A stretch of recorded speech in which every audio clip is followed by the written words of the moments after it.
ఒక పేరు చెప్తాను, విన్నోళ్ళు చేయొద్దండి. Charles Mead.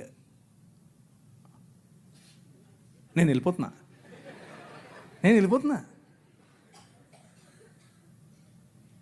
మీరందరూ జాకెట్లు వేసుకోవడానికి కారణం ఆయనే. నేను అబద్ధం చెప్పట్లేదు, నిజం చెప్తున్నాను. చట్టం చేశాడు. అక్కడ లండన్ హౌస్ ఆఫ్ కామన్స్లోకి వెళ్ళి కొట్లాడాడు. నా భారతీయ స్త్రీలకు గౌరవం కావాలి.